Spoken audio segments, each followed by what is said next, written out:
एक दंपत्ति ने चोरी छिपे अपना टेस्ट करवाया, लेकिन जब टेस्ट की रिपोर्ट आई तो घर में खुशियां मनाई जा रही थी। क्यों? क्योंकि घर में जुड़वा बच्चे आने वाले थे, जिसमें से एक था लड़का लेकिन दूसरी लड़की थी। क्या आपको पता है कि इस खुशी के मौके पर घर में सबसे ज्यादा खुश कौन था और कौन किसे सबसे ज्यादा दुआएं दे रहा था? ध्यान से सुनिएगा। इस खुशी के मौके पर सबसे ज्यादा खुश थी वो लड़की जो कोख में पल रही थी, और वो कोख में अपने साथ पलने वाले भाई को सबसे ज्यादा दुआएं दे रही थी, क्योंकि वो कह रही थी कि शायद तेरी वजह से अब मैं ये दुनिया देख पाऊंगी, अदरवाइज ये लोग मुझे कोख में ही मार डालते। गाइस, एक कटाक्ष है उन लोगों पर जो कि लड़कियों को बोझ समझते हैं, और मेरे ख्याल से वो दुनिया के सबसे ज्यादा बदनसीब लोग हैं। आपका इसके बारे में क्या ख्याल है? चैट सेक्शन में जरूर लिखिएगा। किसी चीज को लेके नेगेटिव थिंकिंग और किसी चीज को लेके पॉजिटिव थिंकिंग, ये कंप्लीटली हमारा चॉइस है। मेरा ऐसा 100% बिलीव है that we are the curator of our thought process guys.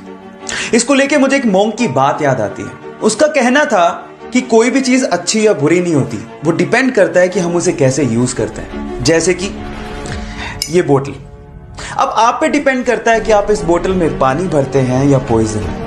Guys, आपका माइंड भी ऐसे ही है, इस खाली बोतल के जैसे। अब आप पे डिपेंड करता है कि आप उसमें पॉजिटिव थॉट्स भरते हैं या negative. So guys, stay motivated, keep only positive thoughts in your mind. भारतीय संस्कृति को विदेशों तक पहुंचाने का और उसे सम्मान दिलाने का अगर वाकई में किसी ने काम किया तो वो थे स्वामी विवेकानंद। एक बार किसी अंग्रेज ने स्वामी विवेकानंद जी से पूछा कि आपके देश की महिलाएं हाथ क्यों नहीं मिलाती, तो फिर उसके बाद जो स्वामी विवेकानंद जी ने जवाब दिया वो आप लोगों को सुनना चाहिए। उन्होंने उस अंग्रेज से पूछा कि क्या आपके देश का कोई आम नागरिक आपके देश की महारानी से हाथ मिला सकता है? तो फिर उस अंग्रेज ने कहा नहीं, ऐसा पॉसिबल नहीं है। तो फिर स्वामी विवेकानंद जी ने पलटते हुए जवाब दिया, बस यही कारण है, हमारे देश की हर एक महिला महारानी के जैसी है और कोई आम इंसान उनसे हाथ नहीं मिला सकता।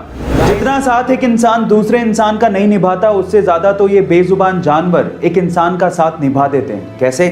जरा इस पिक्चर को ध्यान से देखिए। इस पिक्चर को एक्चुअली एक हॉस्पिटल की नर्स ने खींचा था। उसके अनुसार ये बुजुर्ग पिछले 3 दिन से अस्पताल में थे, लेकिन उनके परिवार से कोई भी सदस्य उनसे मिलने नहीं आया। पर ये कबूतर पिछले 2 दिन से उनके बेड पर आता, आके बैठता और थोड़ी देर बैठ के चला जाता।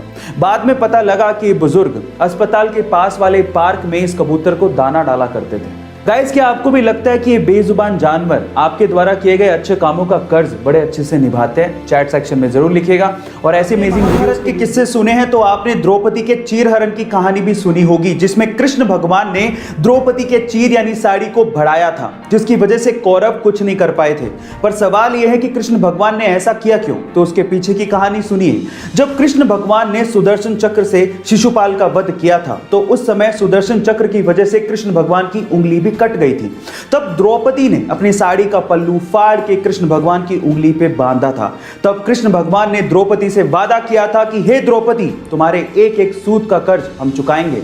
और इसी वजह से चीरहरण के समय कृष्ण भगवान ने साड़ी को बढ़ाते चले गए। गाइस, पुरानी कथाओं को सुनने का अपना अलग ही मजा है। आपको ये सुन के कैसा लगा? चैट सेक्शन में जरूर लिखिएगा। और ऐसे अमेजिंग वीडियोस के लिए YouTube पे हमारे चैनल को सब्सक्राइब कर लीजिएगा। और अगर आप Instagram पे देख रहे हैं तो मुझे फॉलो करना मत भूलिएगा। मिलते हैं अगली वीडियो में।